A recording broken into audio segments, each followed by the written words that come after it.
আশা করছি সবাই খুব ভালো রয়েছো।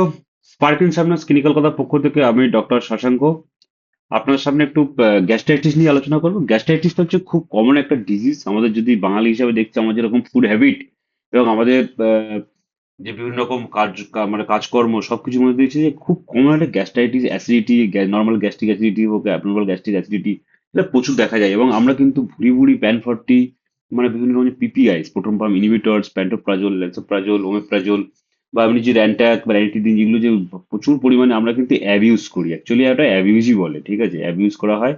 কারণ আমরা কিন্তু নর্মালি কি করছি না, ফুড হ্যাবিটটাকে চেঞ্জ করছি না, তার জন্য কিন্তু আমাদের এগুলো প্রচুর ইউজ করতে হচ্ছে। তো এটা কিন্তু আমাদের যদি ওপিডি বেসিসে দেখা গেলে প্রচুর পেশেন্ট আছে এরকম গ্যাস্ট্রাইটিস, এটা মানে শুধু এসে বলছে কি না আমার অ্যাসিডিটি হচ্ছে, আমার গ্যাস হচ্ছে, মাথায় গ্যাস উঠে গেছে। মাথায় গ্যাস উঠে যায় জিনিসটা কি আমরা এখনো পর্যন্ত বুঝতে পারছি না। তো জিনিসটা হচ্ছে কি, যে গ্যাস্ট্রাইটিস হচ্ছে কি না, আইটিস আইটিস যদি হয় ভাবি আমরা এটা ইনফ্লামেশন হচ্ছে কোথা থেকে, ইনফ্লামেশন হচ্ছে কোথায় না, গ্যাস্ট্রো মানে আমাদের পাকস্থলীতে, সোজা কথা ইনফ্লামেশন হচ্ছে আমাদের পাকস্থলী। যদি এর কিছুটা অংশ দেখি সেটা কি হচ্ছে, এটা যদি আমাদের স্টোমাকের যে লুমেনটা হয়, তাহলে এইটা হচ্ছে কি, তাহলে কি হচ্ছে, যদি আমরা এই ছবিটাকে দেখলি বোঝা যাবে। এটা ধরো একটা একটা লুমেনটা ফাঁকা জায়গাটা আছে, তাহলে এই যে আমরা লেয়ারটা আছে সেখানে কিছু কিছু লেয়ার রয়েছে, তাহলে কি একটা mucosa layer, sub mucosa layer, muscularis externa এবং সেরোসাল লেয়ার রয়েছে। এবার দেখো এই যে তাহলে সেলস গুলো, এর তাহলে আমাদের ব্লাড ভেসেলস গুলো রয়েছে, এখানে ইন্টারস্টিশাল ফ্লুইড, এই বিভিন্ন সেলস গুলো এরকম ভাবে সুন্দর গুছিয়ে থাকে, ঠিক আছে। এখানে কিন্তু একটা প্রোটেকশন দিচ্ছে কি, যে মিউকোসা লেয়ারটা কি করছে, একটা কিন্তু একটা আস্তরণ তৈরি করে রেখেছে, একটা প্রোটেকশন দিচ্ছে কিসের, কার থেকে না, বিভিন্ন রকম যে আমাদের ইরিটেটিভ জিনিসপত্র যেগুলো আছে, যেগুলো এখানে এসে আমাদের প্রদাহ তৈরি করতে পারে, আমাদের কিন্তু ইনফ্লামেশন করতে পারে, জায়গাগুলোকে ড্যামেজ করে দিতে পারে, নষ্ট করে দিতে পারে। সেই সব জায়গা কিন্তু কিন্তু একটা কি মিউকোসা লেয়ারটা কি করছে, একটা প্রোটেকশন দিয়ে রেখেছে। এই প্রোটেক্টিভ যদি মেকানিজমটা বলি, তাহলে এখানে কিন্তু প্রোস্টাগ্ল্যান্ডিনস এর কিন্তু একটা মেজর রোলস রয়েছে, প্রোস্টাগ্ল্যান্ডিনের একটা রোল আছে। এবার তুমি এখানে দেখো যে এই যে মিউকোজাটা আছে, তাহলে এখানে কি হচ্ছে, তাহলে তারপর সাবমিউকোজা আছে, মাস্কুলারিস এক্সটার্ন এবং সেরোসা। এবং মাস্কুলারিস দুটো লেয়ার আছে দেখো, একটা অবলিক লেয়ার, একটা সার্কুলার লেয়ার এবং লংজিটিউডাল লেয়ার, তিনটে লেয়ার আছে। এবার আমরা যে ছোট একটা পিট গুলো যেগুলো আছে, গ্যাস্ট্রিক পিট, এগুলো যদি আমরা ছোট একটা এখান থেকে অংশটা দেখি, এখানে বিভিন্ন রকম সেলস গুলো, যেমন চিফ সেল গ্যাস, তারপর হচ্ছে আমাদের প্যারাইটাল সেলস, ঠিক আছে, তারপর হচ্ছে কি এন্টারো এন্ডোক্রিন সেলস, এই সেলস গুলো কিন্তু আমাদের দেখো পরপর কিন্তু আমাদের সাজানো রয়েছে, এখান থেকে সিক্রেশন হয়ে বেরোয়। এবার এই মিউকোজা দেখো উপরে যেগুলো, এগুলো কিন্তু পুরো প্রোটেকশন, একটা মিউকোজা লেয়ার দিয়ে প্রোটেকশন আছে।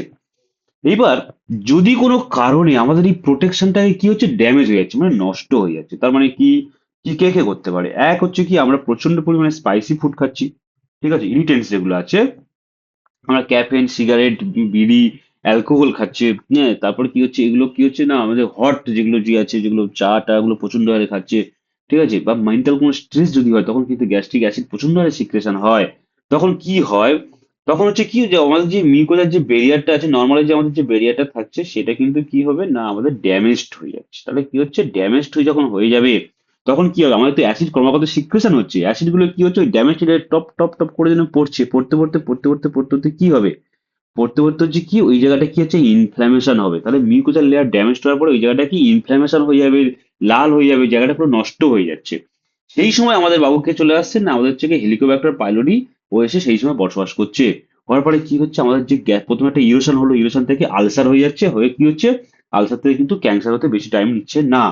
এবার কিন্তু ডাইরেক্ট কি হচ্ছে, যখন ইনফ্লামেশনটা হচ্ছে, তখন কিন্তু ডাইরেক্ট যে ওখানে যে আন্ডারলাইং যে নার্ভস গুলো রয়েছে, সেই নার্ভস এবং ভেসেলস কিন্তু ডাইরেক্ট কন্ট্যাক্টে চলে আসছে, হয়ে কি হচ্ছে, আমাদের পেন অ্যাবডোমেন হচ্ছে, পেন অ্যাবডোমেন হচ্ছে, ভমিটিং হচ্ছে। তাহলে যদি কোনো পেশেন্ট এসে বলে আমার ক্রনিক একটা পেন, বহুদিন ধরে পেটে ব্যথা হচ্ছে, গ্যাসের প্রবলেম, অ্যাসিডিটির প্রবলেম, তাহলে কি হবে, এবং সকালে উঠে দেখছি আমার সঙ্গে সঙ্গে একটা নজিয়া মানে বমি বমি ভাব হচ্ছে বা বমি হচ্ছে, তখন কিন্তু আমাদের ভাবতে হবে তার গ্যাস্ট্রাইটিস হওয়ার চান্সেস অনেক বেশি।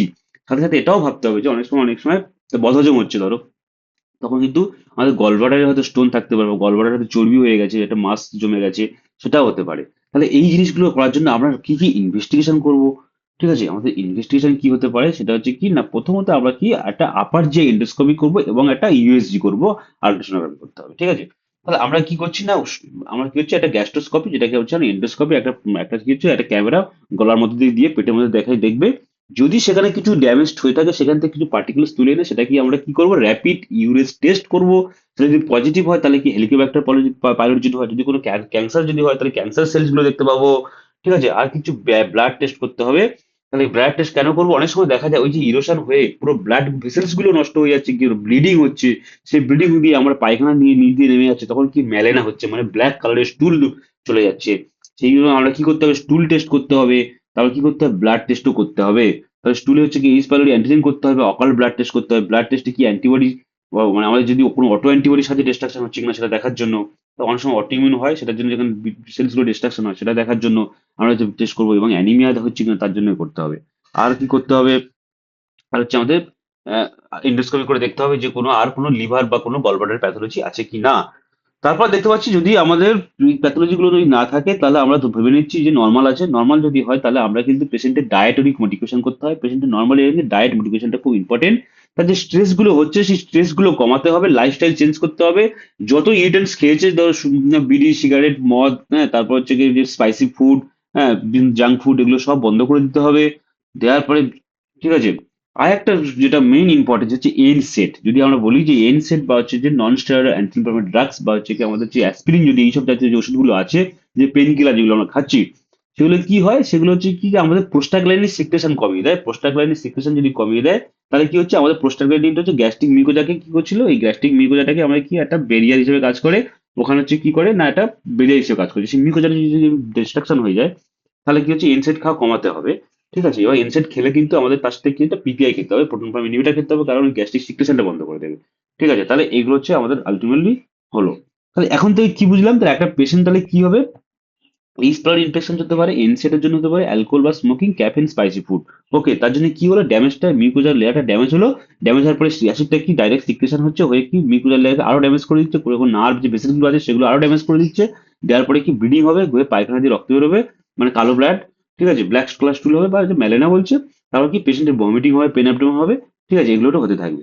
ঠিক আছে, এইবার হচ্ছে পেশেন্টের কি হবে, তুমি ইনভেস্টিগেশন করে দেখলে যে একটা হয়তো গ্যাস্ট্রিক, জাস্ট এটা কি ইরেশন হয়েছে, বা আরইউটি মানে র্যাপিড ইউরিন টেস্ট পজিটিভ নয়, মানে এইচ প্যালোরি পজিটিভ নয়, তখন কিন্তু এই পেশেন্টকে একটা ট্রায়াল দেওয়া হয়। কিসের ট্রায়াল, না একটা বিপিআই ট্রায়াল দেওয়া হয় 14 দিনের, কতটা সিমটম ডেভেলপ করছে দেখছে, দেখা যায়। তারপর কিন্তু তাকে লাইফ টাইম মোটিভেশন যেরকম করতে হয় সেরকম করতে হবে। এবার যদি দেখা যায় না, পেশেন্টটার যদি তোমার র্যাপিড ইউরিন টেস্ট পজিটিভ, মানে আমরা দেখতে পাচ্ছি যে মানে এইচ প্যালোরি আপার দিয়ে এন্ডোস্কোপি করে কি হচ্ছে, না এইচ প্যালোরি যদি পজিটিভ হচ্ছে, এইচ প্যালোরি যদি পজিটিভ হয়, তখন কিন্তু আমরা যে আমরা যে কিটটা পাওয়া যায়, সেখানে কিন্তু একটা ট্রিপল রেজিমেন্ট যে থেরাপিটা আছে সেটা আমরা দিই। ট্রিপল রেজিমেন্ট থেরাপি কি, একটা পিপিআই দিতে হবে, অমেপ্রাজল বা ল্যান্সোপ্রাজল। তার সাথে আমরা কি দেবো, তার সাথে আমরা ক্লারিথ্রোমাইসিন দিতে হবে, অথবা অথবা কি দিতে হবে, মেট্রোনিয়াল দিতে হবে। ক্যারিথ্রোমাইসিন অথবা মেট্রোনিয়াল দিতে হবে, যেটার মধ্যে একটা চয়েস করো। আর অ্যামোক্সিসিলিন দিতে হবে। এইবার গন্ডগোলটা হচ্ছে, যদি আমাদের এখানে যদি আমরা মেট্রোনিয়াল ইউজ না করি, তাহলে আমরা কিন্তু এখানে অ্যামোক্সিসিলিনের জায়গায় মেট্রোনিয়াল ইউজ করতে পারি, বা টিনিডাজলও ইউজ করতে পারি। তাহলে এই যে একটা কিট আমি ছবি দিয়েছি, প্যান্টোটিপ কিট, এখানে প্যান্টো এইচপি কিট, এখানে কমিপ্যাক আছে, কি ক্যারিথ্রোমাইসিন আছে, প্যান্টোপ্রাজল আছে, অ্যামোক্সিসিলিন আছে। এই কিটটা কি হচ্ছে, দিনে দুবার করে খেতে হবে, 14 দিন মিনিমাম। তারপর কিন্তু 6 মাস পরে আবার এন্ডোস্কোপি করে দেখতে হবে যে অনেক ঠিক আছে কি না, কি ঠিক আছে না, গ্যাস্ট্রিক যে ইরিটেশন বা আলসারের মধ্যে চেঞ্জেস হচ্ছে কিনা সেটা নর্মাল হয়ে গেছে কিনা। কারণ এগুলো কিন্তু যদি আমরা ঠিক না করি, তখন কিন্তু কি হবে, তখন কিন্তু আমাদের পেশেন্টদের কিন্তু মানে আমাদের কিন্তু ক্যান্সার হওয়ার চান্সেস অনেক বেশি। তাহলে আমাদের লাইফস্টাইল মোটিভেশনটা খুব ইম্পর্টেন্ট। গ্যাস্ট্রাইটিসের জন্য লাইফস্টাইল মোটিভেশনটা আমাদের অত্যন্ত ইম্পর্টেন্ট। এখানে মেইনলি পেশেন্ট যেটা আছে, সকালে ব্রাশ করছে, প্রচন্ড বমি হচ্ছে বা এরকম নইয়া হচ্ছে, হ্যাঁ, আর খেতে পাচ্ছে না, এটা খেলেই বমি হয়ে যাচ্ছে। আবার পরে শেষের দিকে যখন খুব কমপ্লিকেশন হবে, তখন হচ্ছে কি পেন অ্যাবডোমেন এবং ম্যালেরিয়া নিয়ে আসবে, তখন কিন্তু আমাদের অবশ্যই এন্ডোস্কোপি করতে হবে, আপনার একটা ইউএসজি করে দেখতে হবে। ঠিক আছে, আর ট্রিটমেন্টটা যেরকম ভাবে বললাম এরকম ভাবে করতে হবে। তো আশা করছি ভিডিওটি সবার ভালো লেগেছে। যদি ভালো লেগে থাকে, আমাদের চ্যানেলটি সাবস্ক্রাইব করো, লাইক করো এবং কমেন্ট করো। আর আমাদের চ্যানেলের ডিসক্রিপশনে দেখবে একটা টেলিগ্রাম চ্যানেলের লিঙ্ক আছে, সেখান থেকে আমাদের এই ভিডিওর পিডিএফ গুলো পেয়ে যাবে। হ্যাঁ, সবাই এখান থেকে দেখে পড়তে পারবে। তো সবাইকে অসংখ্য ধন্যবাদ আমাদের এই ভিডিওটি দেখার জন্য।